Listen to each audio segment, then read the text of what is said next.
I burnt out pretty bad last year to the point where my ego I had like writer's block and strategy block, which was a bit odd. The vision I set 7 years ago of making advertising useful, not annoying, a lot of the ones that burn out are the ones who have realized, oh my gosh, why am I actually doing this now?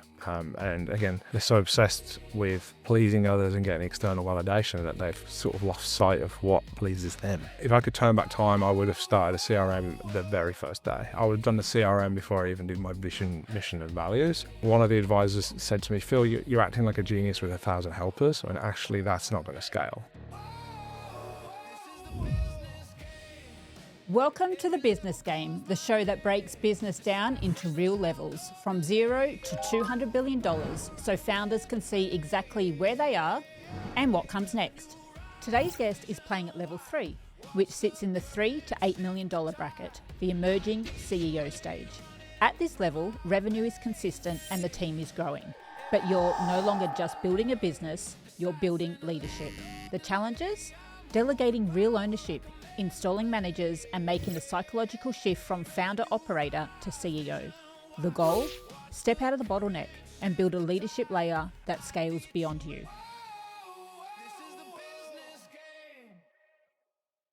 Hello and welcome to The Business Game. I'm Steve Plummer and today we're joined by Phil Ohren.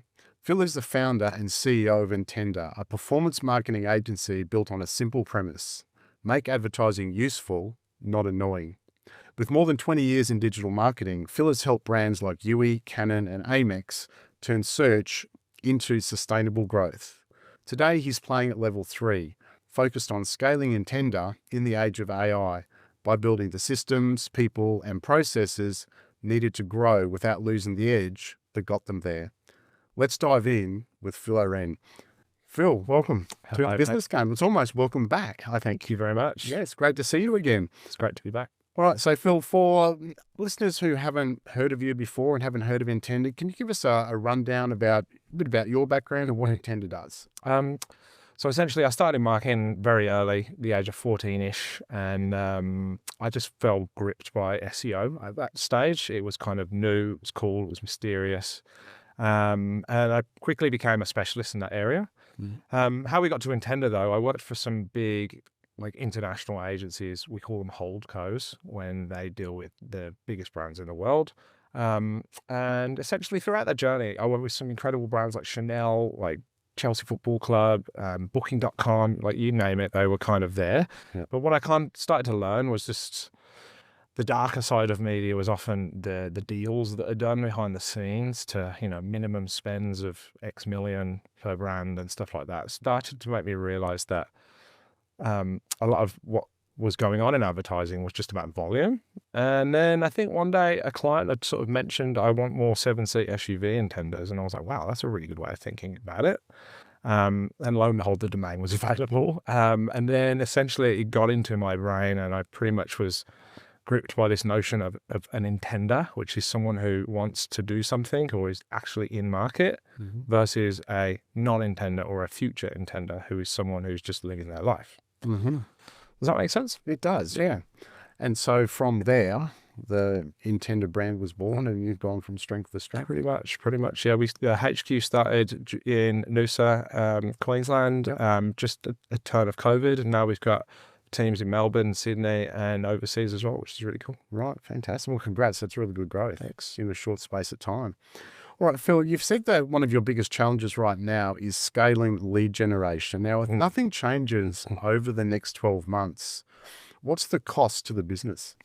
If nothing changes over the next 12 months, I think we'd probably be very reliant on referral-based business, I think still, which the challenge with that for any businesses who are at like level 1, 2 or 3 really is you kind of don't know when those referrals are going to come. You can't bank on them. And then the irony of being an advertising agency is more often than not, the ads actually aren't that effective, in my opinion. Some work, some channels work better than others, but in many cases, you're sort of going, hey, spend with me now, but it might not be the right time. And so I think if we don't crack this over the next 12 months as well, it is a limiting factor for us, like doubling or tripling in size. And it's something that we really have to kind of get get a foothold on.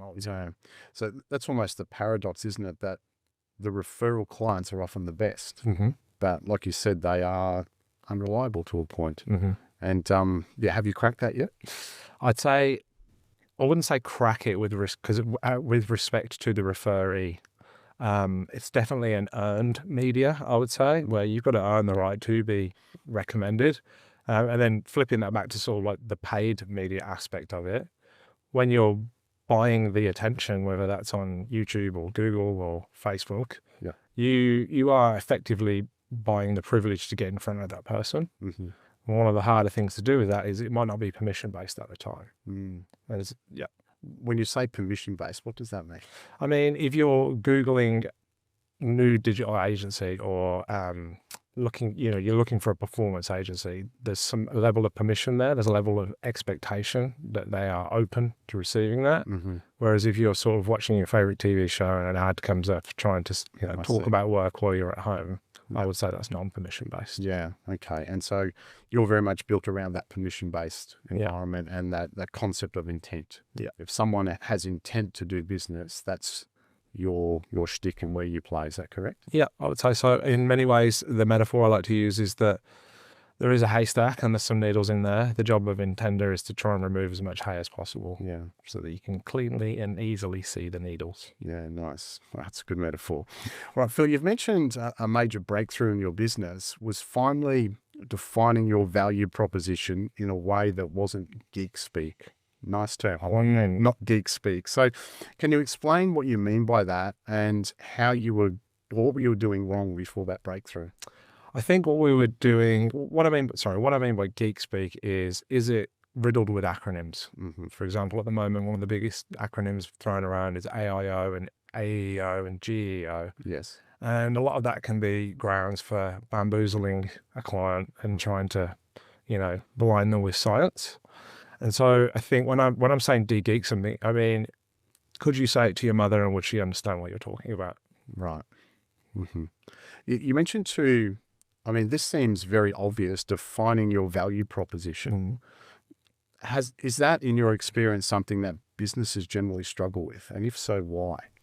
I think a lot of people struggle with it. I think it's one of those things that's never quite done, I would say as well. It should be more of a value proposition platform or something that's a bit organic that changes with time.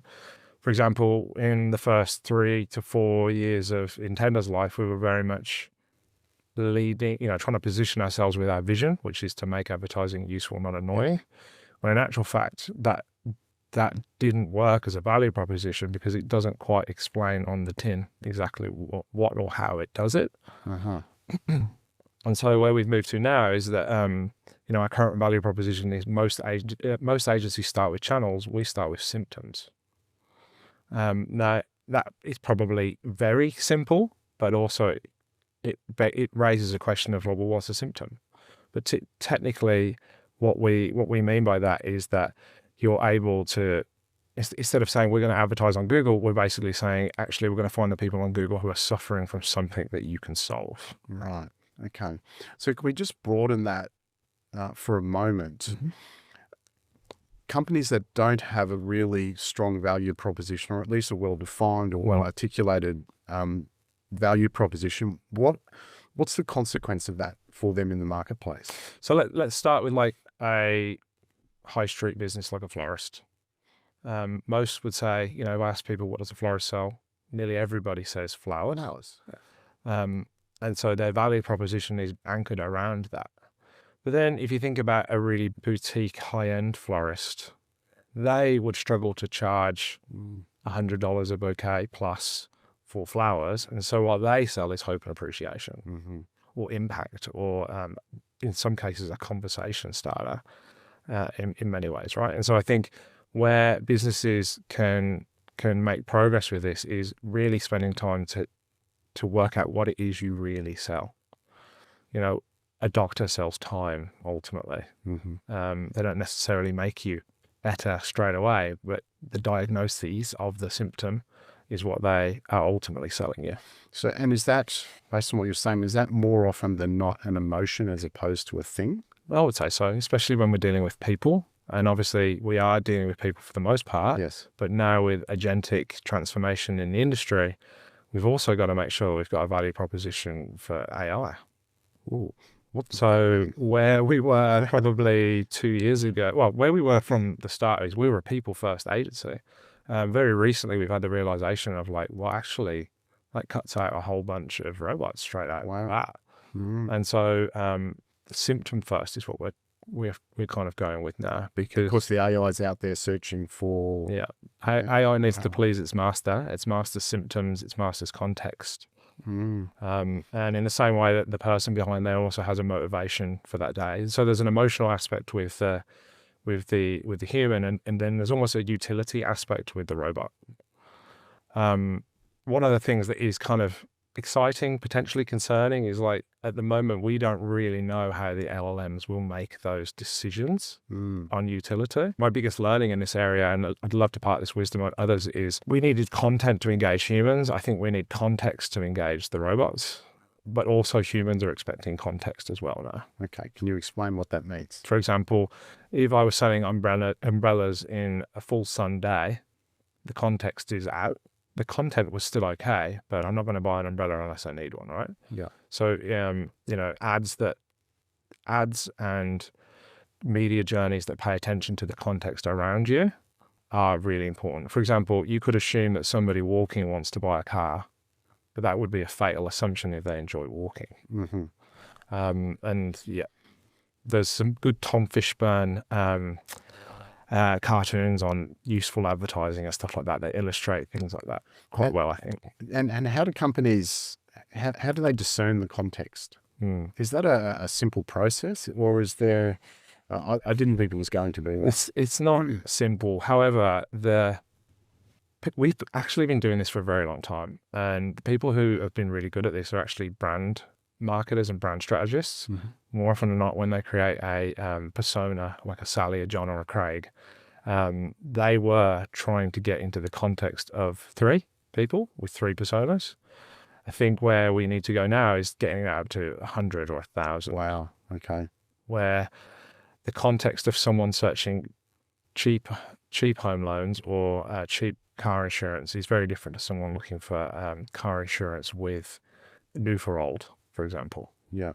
And so I think we can use media signals and persona-based theory to sort of enrich those and create multiple context situations. Right. When you say media signals for our listeners, what does that mean? So media signals would be things like, a search that someone's put in, or whether they've gotten to a complaints page on your website means they're probably going to complain, right? There's a signal there, I guess. And there's this notion of signal loss at the moment with marketers, which is essentially that some of the black boxes that we're using, like your Google ads and your Metas, that, with Performance Max and Andromeda, are basically not telling the marketer or the business how they're getting the click. And so you're missing that context. Yeah. And so I think they obviously work as great platforms, but the trade-off is you won't be able to see what that context is. And so from our perspective, I'm trying to help brands create some more context by asking their customers where they're at. For example, you might go onto a skincare page, a skincare brand, and they might quiz you and triage your skin concern, as opposed to hoping that Google knows their skin concern. Right. I hope that makes sense. Yeah.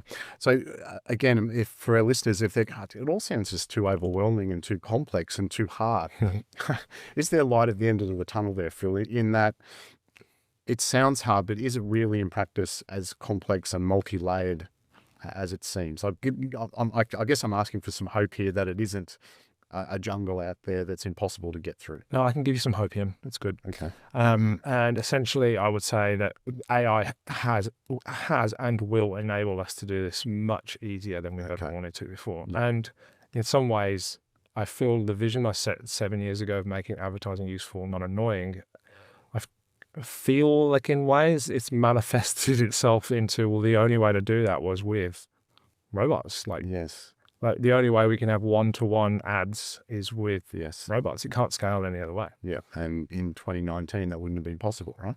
Definitely not. It was getting better. Yes. It was getting better, but there was lots of limiting factors in the fact that, my ad creative agency, the people who make the actual ads, if we said, hey, can we have 100 variants of that? They would have probably laughed at us. Yes. Yeah. But now, with things like Nano Banana and whatnot, we can pretty much create an ad for Steve. Yeah. Yeah. All right. Interesting. One of the sayings that I've heard from you is that only dead fish go with the flow. What does that mean to you, and how has that mindset shaped the way you've built Intender, or even how you approach business and marketing? I think it's become a bit of a guiding principle in the fact that my biggest watch out is, am I people pleasing here, or am I trying to be like everyone else? And every time I end up doing those two behaviors, I notice that my cut through or my impact is a lot lower. And so I don't necessarily want to swim with all the other salmon going up the stream necessarily. I'd like to go in the other direction so that we can get some clear space and that we can hone in our impact. And so dead fish going with the flow is pretty much used daily when we're trying to ideate ideas that are unique, but also multiply them with things that are, working, I guess. Okay. And does that expand thinking? Does that expand possibilities? Totally. And does it make the work more interesting because you're looking outside the box straight away? Yeah, I think like the next follow-on question is, what are they not doing? Is the next question I normally gravitate to after reminding myself not to be a follower and to try and be a leader. Yeah. And that's where I think you come up with the best kind of new thinking for clients. And in this world where AI can give us like mean and average and mediocre responses, clients are still wanting our brains and sense checking more than anything. And so as a result, we've had to pivot slightly to go back to our roots of consulting and advisory, as well as implementation as well. And so more often than not, clients are going, we're going to do the content ourselves now. We know enough. Thank you for that. Can you set us up a content engine that will work? But also, can you keep giving us new ideas to fuel that engine? Which has basically meant our hourly rate's gone up, but our time on the account's gone down, if that makes sense. Yes. Which is still a great win-win for us anyway, I would say. Yeah. And that whole pivot, that whole change has come from that philosophy of only dead fish. Well, I suppose so. Weirdly, I discovered it was on like some postcard in I think I was in year 8 or something in the library at school, and it just seemed to be some sort of statement. I wouldn't say it was an affirmation, but something along the lines it's just in there somewhere. Yeah. What I find interesting about that's two references you've made to your early teen years, those years that have pretty much shaped your adult life, which is an interesting thing for an entrepreneur. My inner child has to drive this ship, I think. He's the curious one and the one that wants to sometimes people please. Yeah. But I would say that's where the best dopamine comes from, and also where my best purpose comes from as well, I would say. Right. When you say please your inner child, what is that? Oh, no, I'd actually say my inner child wanted to please others. Tap into your inner child or use your inner child. Well, what do you mean by that? And what I mean by that is, how can our listeners take that and go, oh, there might be something in that for me? Explain that whole concept to us. Essentially, I would say what life does to us as we get older, our ego and our shadow, I suppose, if you're into that stuff, they basically are loggerheads with each other, with you, the person in the middle. And what I'm learning more and more as I go deeper into this and the self-work is that those two, more often than not, have to be at loggerheads with each other. Right. And so when I go back to a time in my life when they were not, it was when you were younger and generally you knew who you were. So say if I go into a meeting with American Express now, I'm not inner child Phil being childish. I'm adult Phil trying to add value. However, at the top, there is still those guiding principles that are helping me make the right decisions based on my inner values that I've had, which is be curious, be people first, which is also robot first now, but and then also be consultative, which is just to help people with multiple options. Okay. One of the things you mentioned is not being a people pleaser or overcoming that aspect of who you are. Can you talk about that journey? Yeah, it's a long one. It's still pretty fresh as well. But yeah, I burnt out pretty bad last year to the point where my ego wouldn't, I had like writer's block and strategy block, which was a bit odd. But it needed to happen and it was supposed to happen. And I hear it's pretty common in your late 30s for a lot of people. But basically what I discovered about myself is the reason I wasn't able to recharge my battery is because I was looking for external validations for things that my inner child or my inner Phil or whatever should have been giving himself. And so when you apply that to business, I think sometimes you can make a product because your customers have complained about it. That is an example of people pleasing when you probably should be listening to the feedback, but still coming back to what pleases yourself and your brand. Right. And so I think what makes a great brand is when you pay attention to both, but you anchor it back to what your principles are as a whole. And then again, in business, people pleasing would be you're working with every lead because you just need the money. Yeah, you might get what you need today, but later down the track, you might not. And so that's why client fit is really important to us, and making sure that we've got brands who respect people and respect what we do, but more importantly, respect what we don't do and why we don't do that as well. For example, there's clients who want us to do their ads for them, but it's not something that it's not something that is core to our skill set. And as a result, I could do it, but should I do it? Is not. And so that probably leads me to the final statement, which I think I picked up in Queensland, to be honest, which was just because you can doesn't mean you should. Yeah. Yes. Yeah. Cool. Does that answer your question? Yeah, it does. I've probably got one follow-up. Yeah, sure. Was it hard working through that that people-pleasing phase? And what did that look like for you? It's hard because it's a learned behavior, and sometimes you don't realize when you're doing it. But I think what is hard mostly about it, I would say, is just that it's something you probably got to unlearn, and it's probably something you picked up when you're quite young. I'm not to say everyone's a people pleaser. There's lots of people that are not, but there's probably an equivalent behavior that's in there that's having a similar effect. That said, though, a lot of founders are people pleasers, and a lot of the ones that burn out are the ones who have realized, oh my gosh, why am I actually doing this now? And again, they're so obsessed with pleasing others and getting external validation that they've sort of lost sight of what pleases them. How do you get that back? It's turning into therapy, which is great. I would say what I've been learning is present moment awareness, really. Bringing it back to like what you can see, touch, feel, taste, things like that is really quite important. And again, I find it, I wouldn't say I struggle with it. I'd say it's hard, especially for someone like me who's a bit Neuro-Spicy in the brain, but I don't want to turn that off. It's my superpower. Yeah. And so it's kind of allowing myself to have my needs, which is curiosity. Yeah. And then grounding them into something grounding them into a process where I can actually give it airtime, and allow it to sort of come out when it needs to and how it should. All right. It's a real interesting journey, Phil. Thank you for sharing that part of it.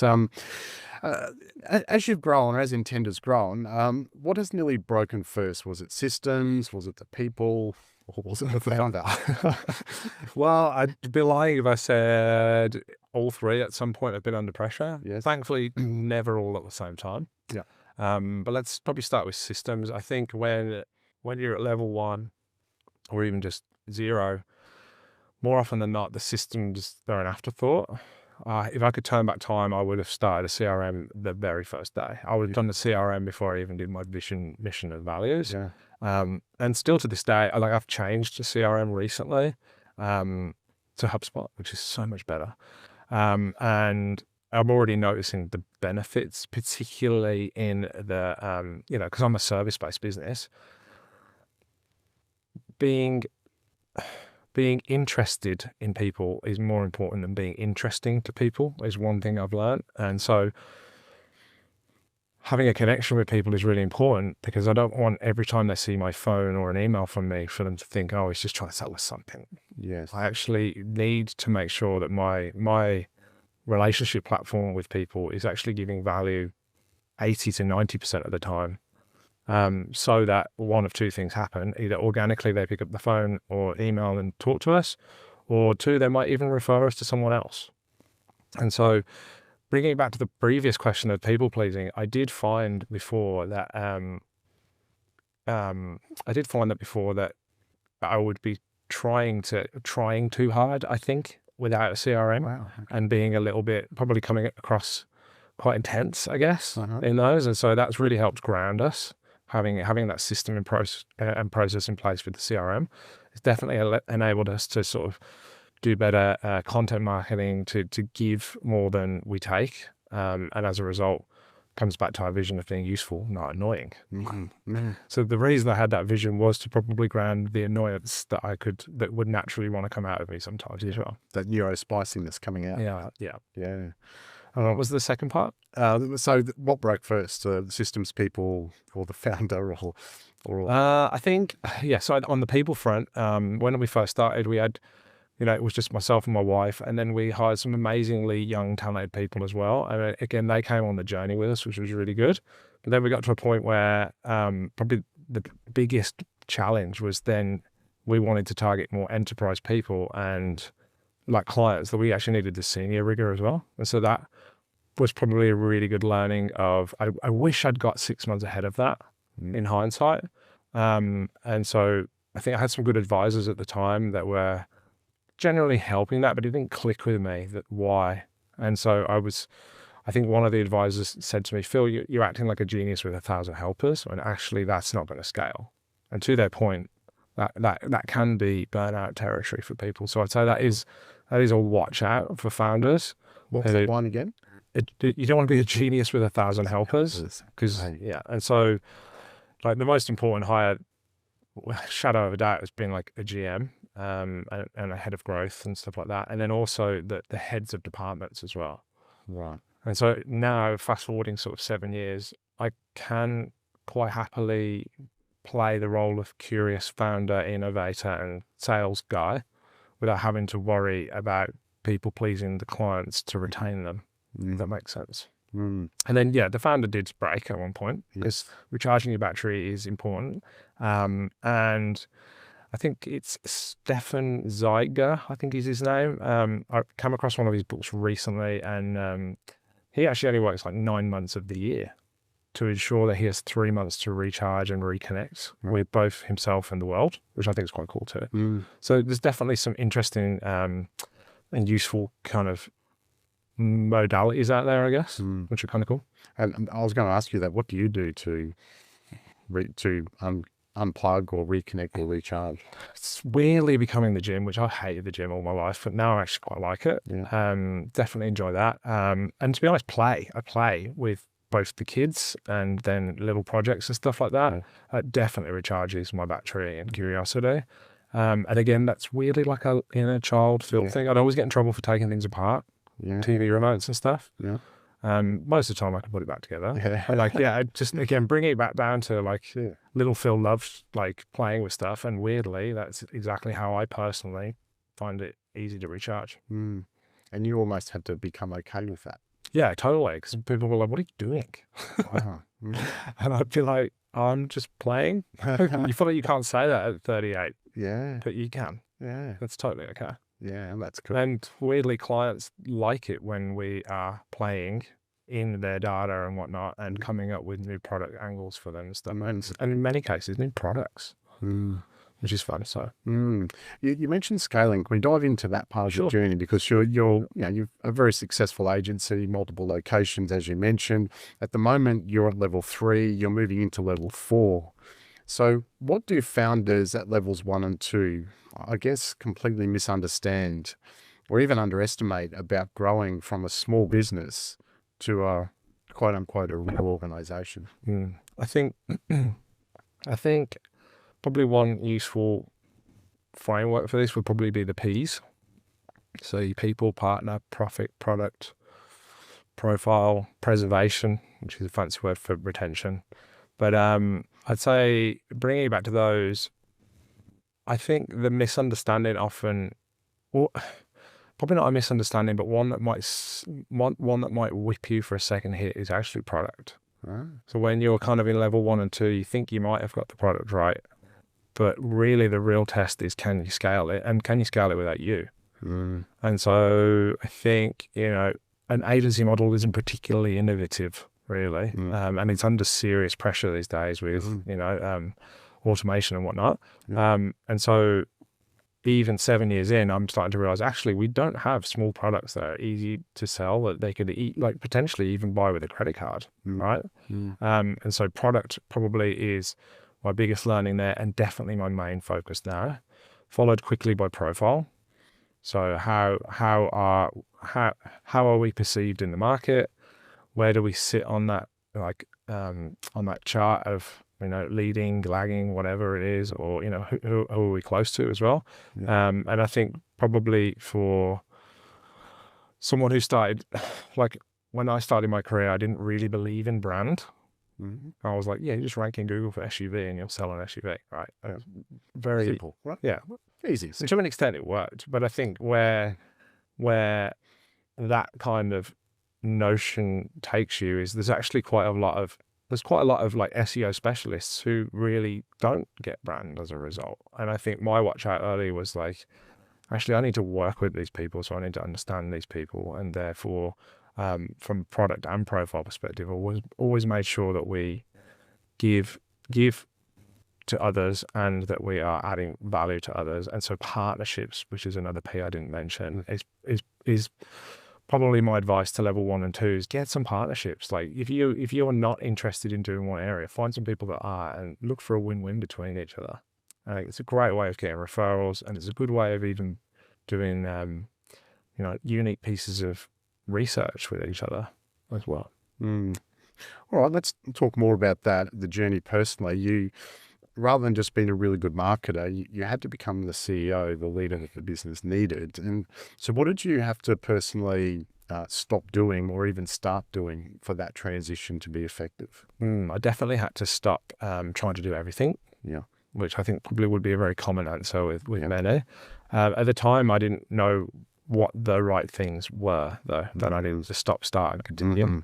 And so probably the one thing that I needed to stop doing, first of all, was account management. Clients were inadvertently getting a direct line to the boss. And in many ways, that meant that I was only able to feed one mouth at a time. And so the next thing I had to start doing was, how can I offload and teach and show the others in my business how they could be, 1% better, 10% or 100% better in those areas. And so you become a teacher, I think. And the best thing is, more often than not, the students become better than you and they go on and do their own thing. And it's great to see those things. That was probably the biggest surprise, was like, oh my gosh, I actually am a teacher here. And so spending more time with the people is really important. So to the point, I only really work on the business for 2 hours in the morning. So like, what the finance is like, what are the, what new business is in at the moment, who have I not got back to? And the afternoon is very much like, how can I help others? How can I help others think differently? And then the occasional meeting as well would be in there too. That think differently piece is big for you, isn't it? And definitely. It's one of your unspoken drivers almost, or modus operandi. With your life and with your business. It is. It's also potentially a two-headed snake as well, to a degree. So it needs to be regulated, like all good things. Like everything in moderation, including moderation. Yes. Yeah. One of the other things you've talked about is key man risk. How do you know when a business has become too dependent on one person? Maybe that was intended at some point, I'm not sure, but definitely. How do you want to do that then? Yeah, I think key man risk, it's probably something you would hear if you were listening to an Alex Hormozy podcast where he's talking about mergers and acquisitions. And again, it can really determine the value of a business. And I guess the real litmus test for that at any level is what happens when you go on holiday. How are the team? How are the clients? How's everyone? And I think I would urge those who are, in teams of 4, 5, and 6 to start removing themselves from the business with the intention of learning and seeing how they go without you. And then when you come back from holiday, it's not so much about them catching you up. You kind of need to catch up with what worked and what didn't while you were there. Because ultimately, some advice I got recently is that even with like a general manager and managing director, you are favored a lot better, in an M&A perspective for having those people in there. But if you're founder run and founder led, there's already key person risk there straight away. The Business Game is proud to partner with High Level, the all-in-one CRM and marketing platform built for growing businesses. With CRM funnel, website and course builders, marketing automations, email builders, and so much more, High Level software will drive your customer attention and your profits through the stratosphere. And High Level is fully white label, which means you can brand the platform and mobile app with your logo and company colours and then resell it to your customers for a monthly subscription. Ready to go High Level? Click on the link below to begin your 14-day free trial. Yeah. Business owners, entrepreneurs, founders, they're always making a lot of decisions. Have you got a framework or a way that you go about making decisions? Because, and again, it's a little bit of a paradox sometimes because Neuro-Spicy wanting to do all the different things, and decisions often have to be very measured and thought through and researched and all of those things. Yeah, full credit to my general manager and co-founder as well, Morgan, who's also my wife. I think they plucked up the courage to sort of bring that to the table once with a sense of, Phil, you're trying to make all the decisions, and they created a decision-making framework with what am I accountable for, what I'm informed about, and I forget the other one right now, but there was a third one in there that basically enables me to go, okay, I'm just going to be informed by the decision that the GM's going to make because that's their area. And it's also just a good way of taking probably 70% of your load off you straight away. And so I would urge founders to sort of go, what do you need to be across? And just be across it. Like if they want your feedback, they will ask you. But again, what do you need to be accountable for? And again, I've got things I'm accountable for, and they're I only have 2 or 3 things, like product, for example, but not necessarily product performance. That's what like a head of department is accountable for, and I'm informed about. I'd say probably I'll be using AI to sort of come up with that kind of accountability spectrum, particularly with your business leaders within your business, and then make sure the whole team are across that. Yeah. It really is good at removing anxiety at all levels. Yeah. Okay. Just on the GM, Morgan being your wife and your GM. I know she's the MD. So yeah. Okay. Sorry for any it's all good. Demotion there. Yeah.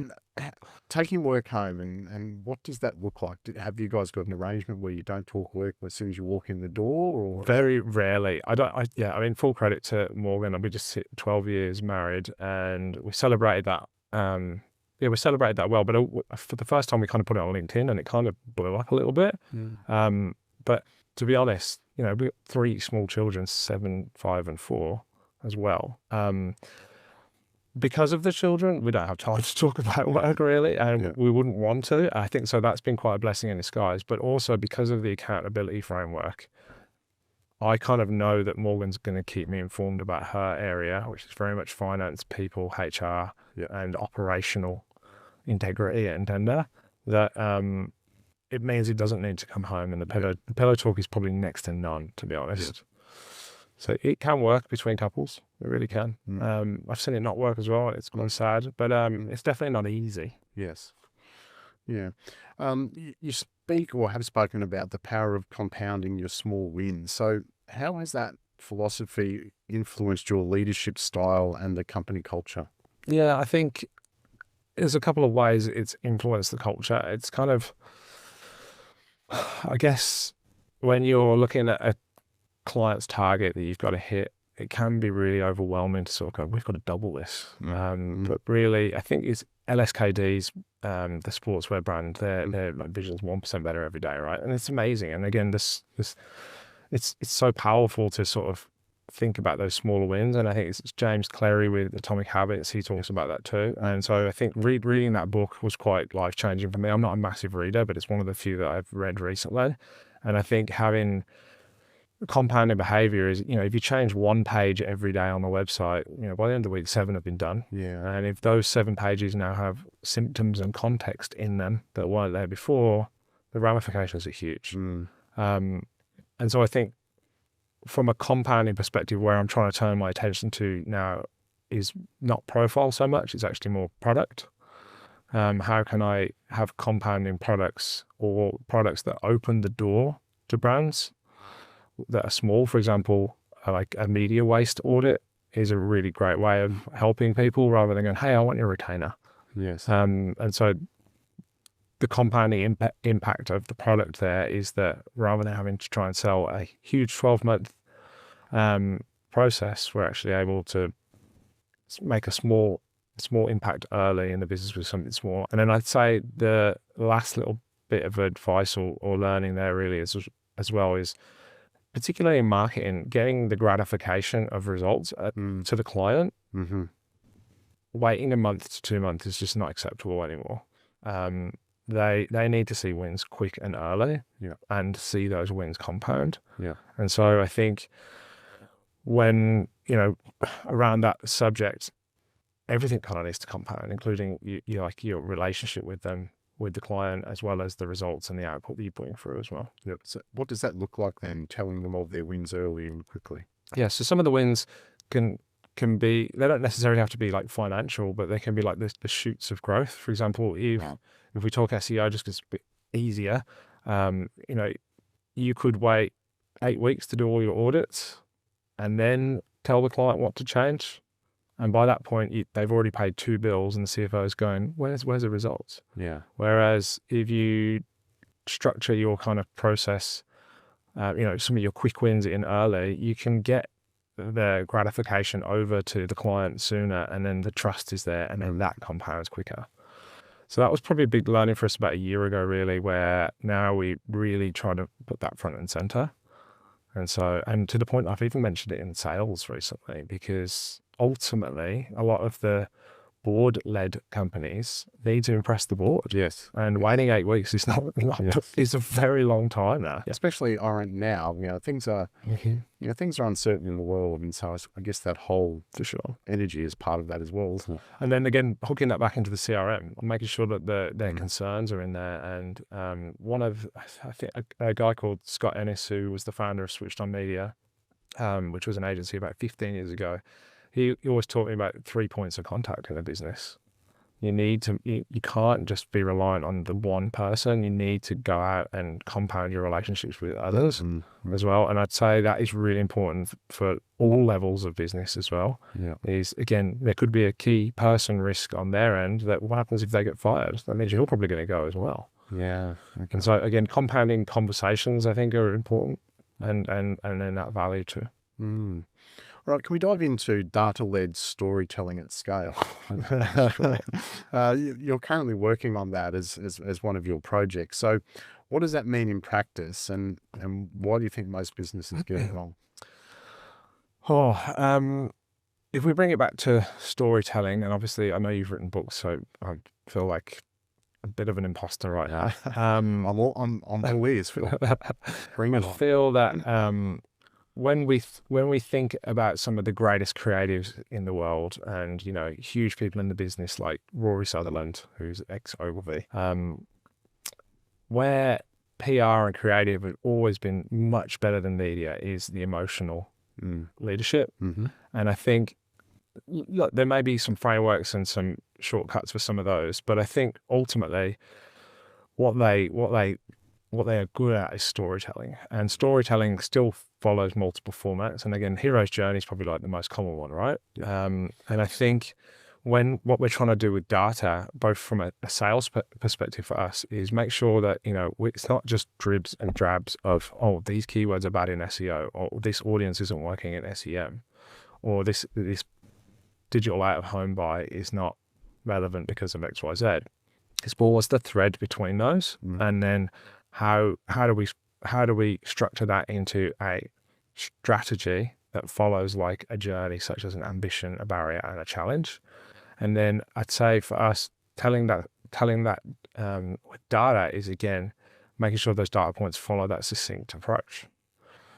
So typically, that would be how I would do data-led storytelling at a business-to-business level. But when it comes to like the ads and the experiences that Joe Blogs on the street sees, probably the most fought-over asset in any client's business is their homepage. And thank goodness we're not seeing carousels so much anymore. But if you want to know about carousels, you should go to shouldiuseacarousel.com and just read the stats. But what we're trying to help with the data storytelling now is that we're having more doors into the brand. So the front of house is the homepage, and then making sure that there's more entry points at other levels, which have a unique emotional response or data point to help support that. When you say entry points, what does that mean? Yeah, so if let's use the SUV example, it's just my go-to. You're looking for an SUV, you probably expect to land on the home page or the SUV page of Toyota or a brand like that, right? Yeah. But if you're looking for an SUV with massage seats, you might have massage seats in the features of a product, of a car, a specific model. But what if all of your cars have got massage seats? Maybe you should have a page that is about the massage seats and why they're so good to drive with, and here's the models that have them. I would say the data there would support that, people who've Googled that query of cars with massage seats are expecting to get that answer. And so when they don't get it, the data would suggest, your bounce rates are high. People are leaving the site within a few seconds. And so the data-led storytelling there is, if we make a granular mini story or a mini point there, that the data is saying, oh, they're actually staying for a minute and they're going to other pages. And that's what I mean by data-led storytelling. We're trying to make sure that those data points go to the right places in the business as well, like the product people, the brand people as well. And that is the real battle. Like SEO used to be something you do to a business. Now it's something you do with a business. Something you do to a website. Now I'd say it's something you do with a business, so to speak. It really, a lot of the reasons why brands are not performing well is because the people who made the decision, like the product team or whatever, just were not informed at the time. I did have a realization recently as well. I was like, brands need to spend money in marketing, ultimately have a bad or average product. Whenever the product is really good, you rarely need that much media or marketing. And so I think that's why we've kind of creating in-tender advisory, so that we can help clients sharpen their axe before they go down that route. Which is exciting, because like doing desk research around what people are interested in and what products you can make is actually really fun. It really fuels the curiosity as well. And ultimately, brands can learn a lot from what people want in search and what people are talking about in social, to shape what they're doing. So I guess advice to like level 1, 2, and I'd love to be honest, is go back to the basics and check. Like, do you have a product gap against the current demand? It's like, that's interesting. Go back to the basics. That seems so simple, doesn't it? Yeah. All right. Let's talk about the future of marketing. As someone who, let's face it, Phil, is at the cutting edge and you have your finger on the pulse of marketing, what does the future look like? I would say the future looks really bright for marketing, I think. It looks like we're going to be seeing a lot more personalized journeys to products, which excites me. We're going to be seeing less media waste, which excites me from a mental health perspective. I think, with Meta getting that case against them that, you know, is damaging to mental health. I think it's a great thing to hopefully be dialing down some of the intensity of that. Like, for example, I don't know who decided to have the reel format and who decided to make them repeat, but someone did. And there is an impact to that. And I think the future in marketing as well would be, the future in marketing will improve drastically through the data that we're getting. And I like to think of, I think we're really at a precipice right now of, like, you know, GPT recently launched ads. Those ads for me, I kind of compare them to like going to confession and talking to the priest, opening up everything. However, on the wall there's an ad that like is kind of not what we were talking about. Right. Yeah. Which again, I think will be under pressure in the future. And from my perspective, I actually think Google's going to win. I think they're going to win the battle because Google's always had the context in the background. It's an intent platform. It always has been. And I think instead of doing a cost per view on the ad, I hope they do something like cost per conversation started, or, you know, similar to their cost per click. It's kind of like or cost per recommendation. I think because paid media is not going to go anywhere. You've only got to Google something like car insurance to see there isn't actually a AI response at the top. There's an ad. The big networks need to protect their revenue, and that's ultimately why they exist. So I do think the future of advertising will be under pressure across paid, owned, and earned. Like paid needs to survive. At the moment, it's under pressure because people are cognizant of like AI ads and people getting their answers without needing to click an ad. But then conversely, owned and earned media is under pressure because we can't quite get the reach. So the only real antidote for all three of them is to get really granular with what people want, like, and desire, which is kind of what, like, we're toying with the idea that Intender is probably more of a platform and a way of marketing than it is an agency. Right. As a result. That's quite a nuance, isn't it? Yeah. Pivot almost. Yeah. We're hearing that GEO and AEO are dead. Firstly, what are they for the listeners who don't know what they are and why they did? Well, let's go back to the last time I was here where you wanted me to talk about why SEO was dead. Yes. Which I think is quite funny. I think that that's not dead. SEO is not dead. It's, according to Google 2 weeks ago, GEO, AIO, AEO, they're all just SEO.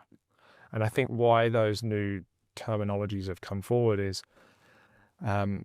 if we cast our mind back to when social media came out, there was a big battle in the professional services and media industry to say who owned social. PR believed it was them. The media team believed it was them. Creative teams believed it was them as well. And I think fundamentally we've seen that come around again. Generative engine optimization, which is GEO, is basically different to search engine optimization because instead of trying to optimize for a list of people, we're actually trying to optimize for inclusion in an answer. Right. Answer engine optimization is taking that a little bit step further, which is you might not necessarily get a click, but you're trying to change the snippet that comes at the top or the response in GPT that is the answer to the question. Now, you could argue that there's people out there trying to change the answer of 4 + 4 = 9. Like that, you could argue that would be answer engine optimization. Yeah. But in some cases it's possible, and in others it's not. And then AIO is basically AI optimization, which from my perspective, they all fit under the same umbrella of intent marketing. Intent marketing, I would say. Which is a real shame that we don't seem to have that as the word to describe them, because I think you lose a lot of the humanity when you say, oh, you know, it's just SEO. It's not just SEO. Yeah. It's finding the right person who had the right intent and they're telling you, and they could be the best customer you had a week. It's a real shame to sort of pigeonhole it like that, so to speak, I think. It's an interesting nuance, or to call it, you know, intent marketing. It's but you're right, that's what it is, right? Thanks.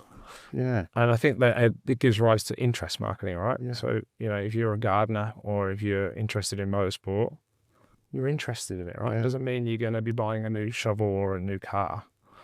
And so I think brands, when they start to shift their mindset a little bit more to thinking about intent and interest, they actually can they actually can add a lot of value to those.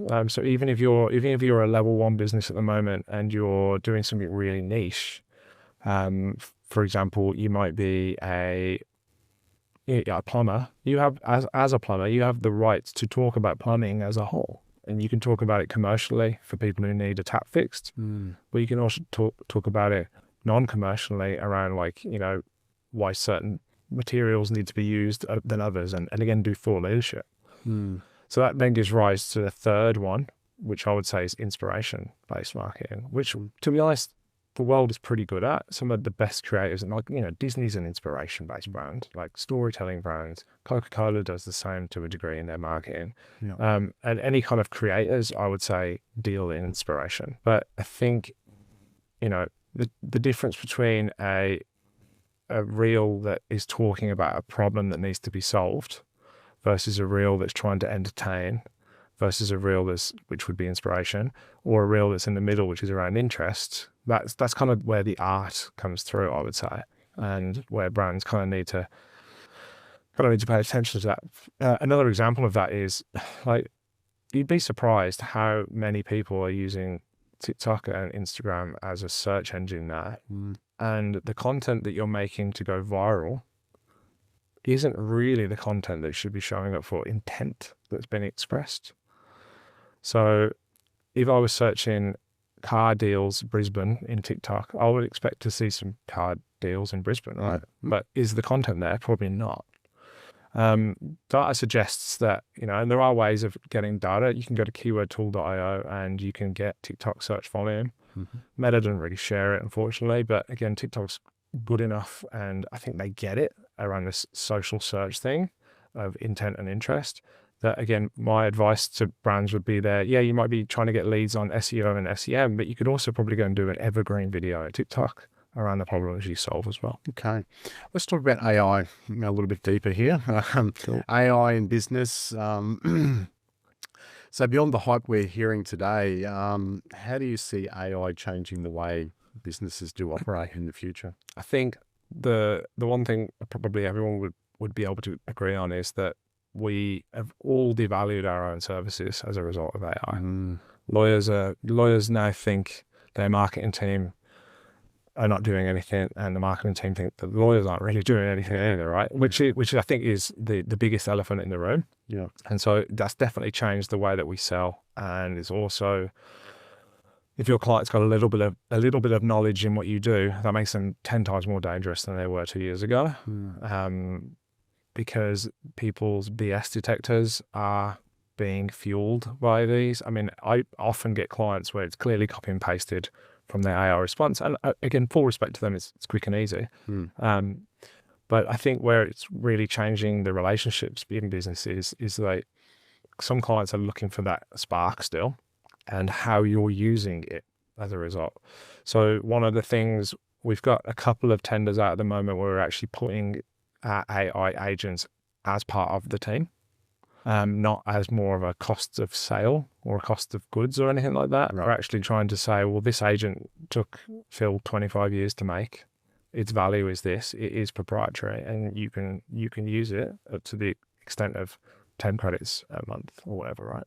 Yeah. And so I think being transparent about how you're using AI is probably the best thing you can do, because then it stops the ambiguity with the human being you're trying to work with. Yes. And then you have an opportunity to lead that. And then I think with automations and process, it's changing so fast. But again, I deliberately paused a little bit on changing too many processes until things had matured and there was better case studies out there. I think I must have seen 500 new marketing tools in AI in the last 3 months at least, right? Yes. Every one of which was the ants pants, all you needed to have, etc. Totally. And again, most of those are not going to survive, unfortunately. I've invested in a couple, and hopefully these ones are really good inch wide, mile deep ones. Yeah. But I think where the collision course with those kind of AI processes is most people are actually trying to build their own proprietary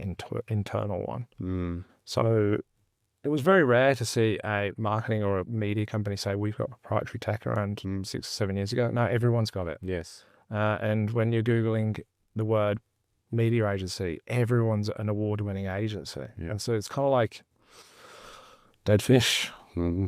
And so I'd say, if you want to go with the flow, we tend to not really swing our reports around and proprietary, even though the tech we've had's like been around since we started.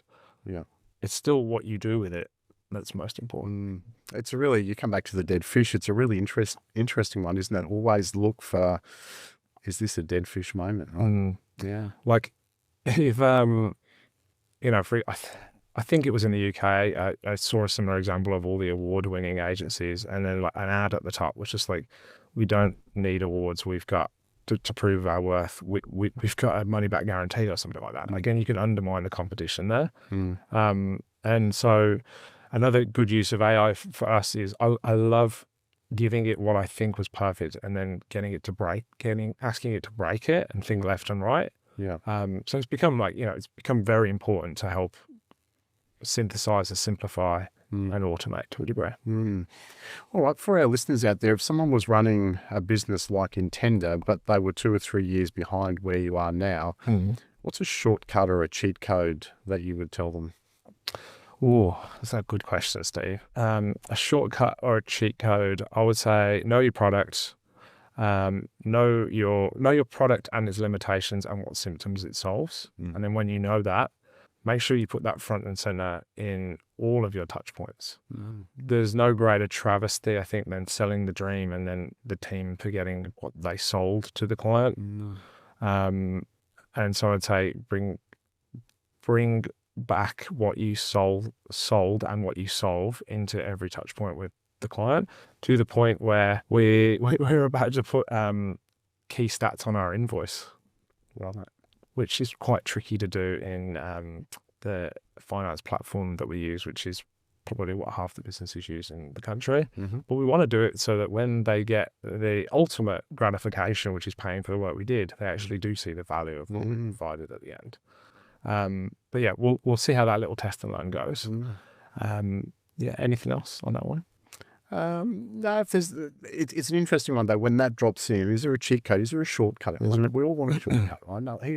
I want a magic pill. Right? That's what. What are the things you got for us? It is tricky. You're gonna have to help weasel this one out with me as well. I think another cheat code. Well, definitely do what everyone else is not doing. Yeah. So again, if people are not offering money back guarantees, maybe look at that. I found one of the most impactful things was skin in the game. So particularly in America, this seems to be working really well. If we don't deliver, we get a penalty of X. If we do deliver over and above, we get a reward of Y. Okay. It really helps remove the trust, which I would say anyone who's starting an agency or started one recently, trust is the biggest challenge you're going to face in the first 2 years. Everyone's been burnt, right? Everyone's been burnt, and a lot of the talent that's starting agencies has been made redundant by some of these amazing brands. And also your network will eventually dry up. Everyone runs out of friends, right? Eventually, they're like, oh, I didn't work with you. The people you've worked with in the last year are probably going to be your biggest referrer. So I'd say another cheat code is give them something for it. Uber created their business by creating a referral program between cabbies. At one point, they were giving $300 per person signed up. And so I think there's no shame in, there's definitely no shame in rewarding people who are going to stick their neck out there, because ultimately you might screw up and then you make them look bad as well. And so value your referral. It is arguably more valuable than any paid media cost per acquisition figure you're dealing with, I would say. Okay. All right. What's keeping you up at night at the moment? I'd say AI for sure. Yeah. Both from an impact on humanity, but also the impact on the market. Because again, you're looking at market growth figures like media is still growing at 8 or 9%. Per year in most markets, and so you'd expect to see your business growing 8 to 9%, but things are quite lumpy, I would say, for most. Again, I was at an event in Cairns recently with lots of people in the industry, and you could tell who was being honest and then who was in denial. But nearly everyone is being affected by it. But again, CFOs are cautious with budgets at the moment. And in many cases, most businesses are doing the right thing, which is trying to do this stuff in-house. And so, yeah, I would say how you diversify and adapt to that is key. Hence, again, intender advisory. Yeah. All right. What's been one of the darkest moment in your business journey? That boss you had to defeat to get to the next stage of growth, and how did you beat it? Like beating myself, I think. Yeah. Like definitely realizing that you aren't as scalable as you think you are. The ego check, the tears, I guess, that come with the team and clients, like gaining them and losing them. I'd say it all ultimately ends up at you. And so the sooner you look in the mirror, I think, and take on board that feedback and the learnings, I think that, the ultimate boss, is yourself, I would say. Yeah. Before we get into the rapid fire round, Phil, I'd love to ask you, and this is probably going into woo-woo type territory, but one of the things we were speaking about off air is manifestation, and your journey with that and experimentation with that, because you were saying that you can manifest really good things, but you can also manifest really bad things. So can you explain what you understand manifestation is for you, how you've used it in your life and your business journey? Yeah, so I think it's incredibly powerful, but it seems woo-woo, and I'm still sort of 1 foot in woo-woo as well as like reality, which I think you should be with anything. You should get parallel opinions to do those things. But essentially, if you say you're no good at your job and you keep saying it to yourself, more often than not, you're going to end up being no good at your job. And I think that mindset, probably more than the mindset, is probably the more high street friendly word to describe manifestation. Yes. But like, again, you can improve that slightly by just going, I'm not good at my job yet. Yeah. Again, you just started something. And again, imposter syndrome is something all founders go through at some point. And if you don't, I would say you're probably lying. And I guess when you see those behaviors, you've got to be really careful the story you're telling yourself. Yeah. I definitely haven't cracked it. It's all well and good to say, I want to manifest that I want to work with this brand. And you can kind of do that to a degree, but I think it's bigger than that. And ultimately, my biggest tip is have goals. Like, I'm redoing my goals now. I need to. And every time I look at the old ones, I'm like, what was I thinking? And technically, more often than not, I hit that goal. But because I didn't think about the ramifications of that, the way I worded it, then it can have a negative effect. I think Jim Carrey was on Graham Norton a while ago, and he mentioned that he desperately wanted a red bike when he was a kid. And so I think someone told him that if he prayed to Mary enough that he would get it. And he said pretty much ever since that day when he did get the red bike, that's all he's ever done to get wherever he was. So there's some people out there who just naturally cracked it. I'm definitely not one of them.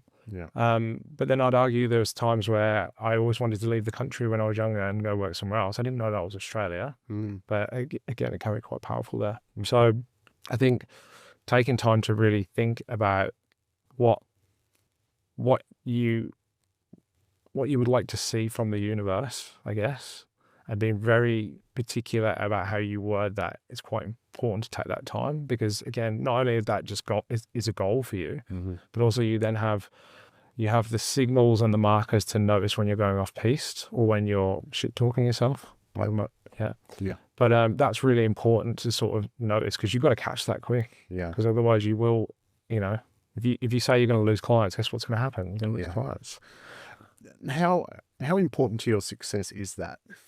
I think in my younger years, I was naturally very good at it. I was very optimistic. Yeah. And then but I was also in an inch wide, mile deep role. Now I'm in quite a horizontal role. It's been really hard to learn because there's so many different moving parts to being a founder. Yeah. And so I'm starting to see the shoots of greatness there. Yeah.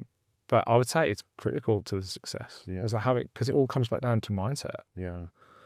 Yeah, and mindset and what you're putting out into the world. Yeah, totally. And again, my vision that I put out into the world, it's pretty good, but like making advertising useful, not annoying, but it could be better. And I think it should be better because there's more that the world could benefit from that as a result, I would say.